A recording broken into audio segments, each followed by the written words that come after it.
Hello, and our passage today is from the Revelation to John, chapter 6. Then I saw the Lamb break open the first of the seven seals, and I heard one of the four living creatures say in a voice that sounded like thunder, "Come." I looked, and there was a white horse. Its rider held a bow, and he was given a crown. He rode out as a conqueror to conquer. Then the Lamb broke open the second seal, and I heard the second living creature say, "Come." Another horse came out, a red one. Its rider was given the power to bring war on the earth, so that men should kill each other. He was given a large sword. Then the Lamb broke open the third seal, and I heard the third living creature say, "Come." I looked, and there was a black horse. Its rider held a pair of scales in his hand.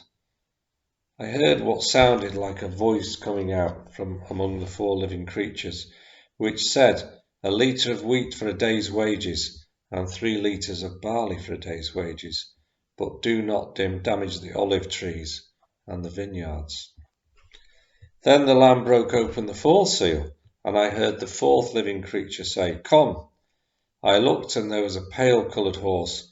Its rider was named Death, and Hades followed close behind. They were given authority over a quarter of the earth to kill by means of war, famine, disease, and wild animals. Then the Lamb broke open the fifth seal. I saw underneath the altar the souls of those who had been killed because they had proclaimed God's word and had been faithful in their witnessing.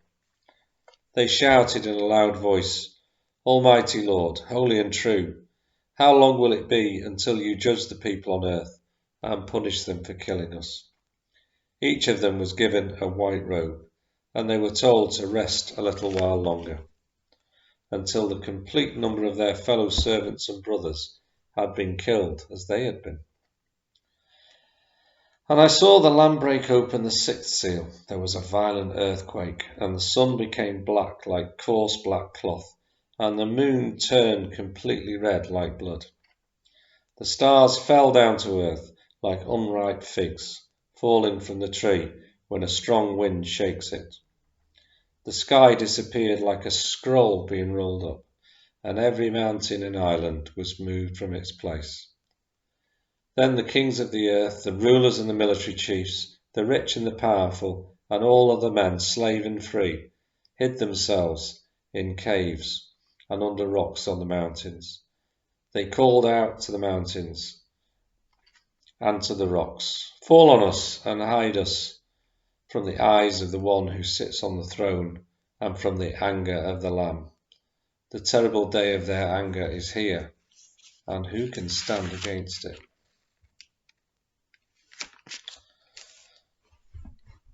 Well, it doesn't read like a lot of the material we read in our Bibles, does it? Lots of which is historical, didactic, narrative, and this is part of apocalyptic literature, isn't it? All these strange visions and so on, and it's hard to make sense of it really sometimes, isn't it? Well, the Revelation to John, of course, was written at a time when Christians were being persecuted because of their faith in Jesus Christ. And I suppose the purpose of the text is to give the readers hope and encouragement and to urge them to remain faithful during all these times of suffering and persecution. And many of these awful things we can recognise in the world around us. There are differences in how to interpret this material, really, which time periods it's referring to, when are these awful things going to be happening, and so on. But essentially, the message is things will get worse before they get better, and you've got to stay true through all of that.